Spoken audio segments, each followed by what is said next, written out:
इस बात को मैं स्वयं कह चुका हूँ और मेरी समझ के परे है कि इस बात को इतना तूल क्यों दिया जा रहा है। मैंने शुरू से इस बात को कहा है कि मेरा राजनीति में आने का कारण ही बिहार और बिहारी हूँ। राजद में अफसोस इसी बात का है कि एक अहंकार है। वर्चस्व की लड़ाई तो गठबंधन के घटक दलों के बीच चलती ही है उनके यहाँ महागठबंधन में, जहाँ एक दूसरे से बढ़कर कौन है ये दिखाने की प्रतियोगिता निरंतरता में लगी रहती है। और जब मुझे पहला मौका मिलेगा मैंने हमेशा इस बात को इस उदाहरण के साथ भी कहा है कि जहाँ मेरे नेता मेरे पिता आदरणीय रामविलास पासवान जी ने हमेशा अपने आप को केंद्र की राजनीति के साथ जोड़ के रखा, वहीं मैं अपने आप को बिहार की राजनीति में ज्यादा सहज महसूस करता हूँ। नमस्कार, हमारा नाम है समरीन और आपने देखना शुरू कर दिया है लाइव सिटीज। देखिए, बिहार की सियासत में हलचल मची हुई है और आपको मालूम है कि इस वक्त बिहार का हॉट टॉपिक बने हुए हैं चिराग पासवान, और चिराग पासवान को लेकर के तरह तरह के कयास लगाए जा रहे हैं। कोई कह रहा है कि मोदी कैबिनेट से इस्तीफा दे देंगे चिराग पासवान, तो कोई कह रहा है कि इस बार चिराग पासवान बिहार विधानसभा का चुनाव लड़ सकते हैं। और बड़ी बात यह है कि अब से कुछ देर पहले पटना पहुंचे चिराग पासवान, तो ऐसे में मीडिया कर्मियों ने भी चिराग पासवान से जानने की कोशिश की है कि आखिर इन कयासों में कितना दम है और आगे आगे केंद्र मंत्री चिराग पासवान क्या कुछ करने जा रहे हैं। देखिए, चिराग पासवान से सवाल पूछा गया था कि क्या वाकई में चिराग पासवान मोदी कैबिनेट से इस्तीफा देने जा रहे हैं। सवाल पूछा गया था कि क्या वाकई में बिहार विधानसभा का चुनाव लड़ने जा रहे हैं चिराग पासवान, और लगे हाथ उनसे ये भी पूछा गया कि आखिर सीट कौन सी होगी। तो देखिए, इन तमाम सवालों का बड़ी ही बेबाकी के साथ जवाब दिया है चिराग पासवान ने। क्या कुछ कह रहे हैं चिराग पासवान, सबसे पहले आप उनको सुनिए। देखिए, ये घटना जितनी दुखद है उतनी ही निंदनीय भी है।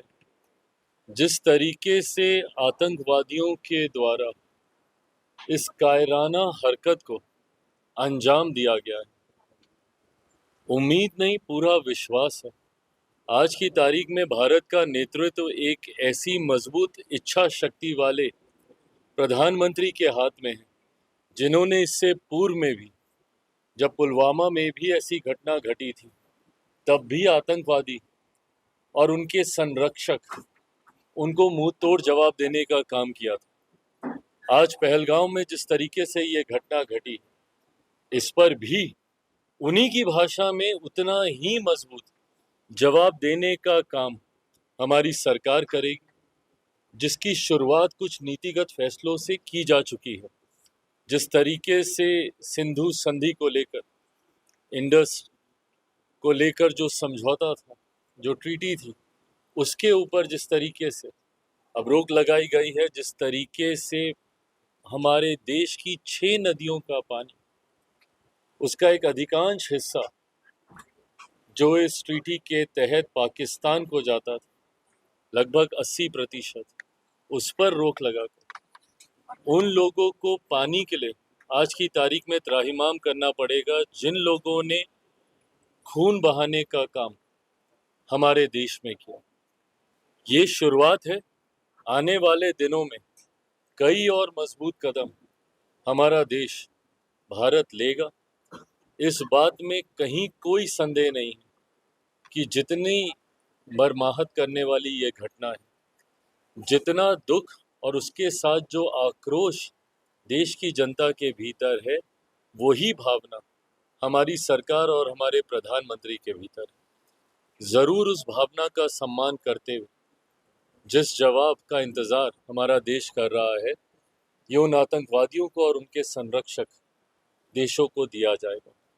साथ ही में मैं अपनी तरफ से उन पीड़ित परिवारों के प्रति भी संवेदना और श्रद्धांजलि व्यक्त करता हूं, जिन्होंने अपनों को इसमें खोया, और जो लोग घायल हैं वो जल्द स्वस्थ हों, ये भी कामना करता हूँ। विपक्ष ने लेकिन सवाल उठाया जी, जहां राजद के सोशल मीडिया अकाउंट पर पोस्ट किया गया है नरेंद्र मोदी के बिहार आगमन को लेकर, कहा गया है कि एक तरफ इतनी बड़ी घटना होती है, दूसरी तरफ चुनावी प्रचार नरेंद्र मोदी कर रहे हैं। दिक्कत यही है ना कि इन लोगों को हर चीज में राजनीति दिखती है। मेरे प्रधानमंत्री अपना कार्यक्रम छोड़कर आधी रात में वापस देश आते हैं।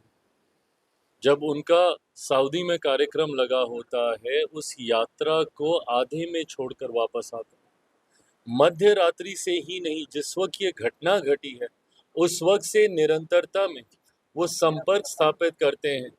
गृह मंत्री हो, रक्षा मंत्री हो, जितने संभावित विभाग के अधिकारी हैं उनके साथ आते ही बैठकों का दौर शुरू करते हैं। एक के बाद एक कड़े फैसले लिए जाते हैं। ऐसे में जब आप इन तमाम विषयों पर भी राजनीतिकरण करने लगते हैं, ये हमारे देश की छवि अंतर्राष्ट्रीय स्तर पर गलत दृष्टि में दिखाता है। आज ये समय नहीं है राजनीति करने का। और आज वो जिस कार्यक्रम में आए हैं, अगर इस बात की जानकारी विपक्ष के लोगों को नहीं है तो जानकारी लें। ये उन गरीब लोगों के लिए वो आए हैं जो गरीब कल्याण की योजनाओं के लाभार्थी हैं। उनका हक, उनका अधिकार उनको देने यहाँ पर आए, किसी चुनावी प्रचार में नहीं आए। आज हमारे प्रधानमंत्री जी का भाषण भी देख लीजिए, कौन से विपक्ष के ऊपर उन्होंने प्रहार किया। सिर्फ उन्होंने केंद्र सरकार की नीति, लाभार्थियों को योजना के बारे में उन्होंने लाभ देने का काम किया। पर हाँ, उसी मन से एक करारा संदेश, एक करारा जवाब उन देश और उन संरक्षकों को भी देने का काम किया जो आतंकवाद और आतंकियों को पालने का काम करते हैं। ऐसे में अगर विपक्ष को गरीब कल्याण की योजनाओं से ऐतराज है तो ये सोच उनकी हो सकती है। जहां हमारे प्रधानमंत्री में इतनी क्षमता है कि वो सरहद पे सीमाओं को भी सुरक्षित रख सकते हैं, तो वहीं उतनी क्षमता भी है कि उसी समय में हर गरीब को उनका हक, अधिकार भी देने का कार्य वो एक साथ। अब ये तो वो अपना बताएंगे भाई कि क्यों लेट पहुंचे, ये तो सम्मान है उनका गठबंधन के नेताओं के प्रति। राजद में अफसोस इसी बात का है कि एक अहंकार है। वर्चस्व की लड़ाई तो गठबंधन के घटक दलों के बीच चलती ही है उनके यहाँ महागठबंधन में, जहां एक दूसरे से बढ़कर कौन है ये दिखाने की प्रतियोगिता निरंतरता में लगी रहती है। ऐसे में देर से आना उन नेताओं के सम्मान को ठेस पहुंचाने की सोच को भी दर्शाता है, जहां वर्चस्व की लड़ाई में अपने आप को आगे दिखाने का प्रयास। 2025 में आपके चुनाव लड़ने की बात है और साथ ही एनडीए के चेहरा बनने की बात है आपके, चाहे वो कोई भी नेता हो। देखिए, इस बात को मैं स्वयं कह चुका हूँ और मेरी समझ के परे है कि इस बात को इतना तूल क्यों दिया जा रहा है। मैंने शुरू से इस बात को कहा है कि मेरा राजनीति में आने का कारण ही बिहार और बिहारी हूँ। मैं दिल्ली में रहा हूँ, बम्बई में मैंने काम किया है, मैंने देखा है किस तरीके से दूसरे देशों में, दूसरे प्रदेशों में बिहारियों को अपमानित किया जाता है। बिहार से पलायन करके गए हुए लोग जो आज दूसरे राज्यों में रहने के लिए मजबूर हैं, दूसरे देशों में जाकर रहने के लिए मजबूर हैं। मेरी सोच तो सिर्फ पलायन को रोकने तक की नहीं है, बल्कि रिवर्स माइग्रेशन करवाने की। जो लोग बिहार छोड़कर गए हैं, जो पीढ़ी दर पीढ़ी दूसरे राज्य, दूसरे देशों में रह रहे हैं, उनको कैसे मैं वापस लेकर आऊँ, इस सोच के साथ मैं राजनीति में आया।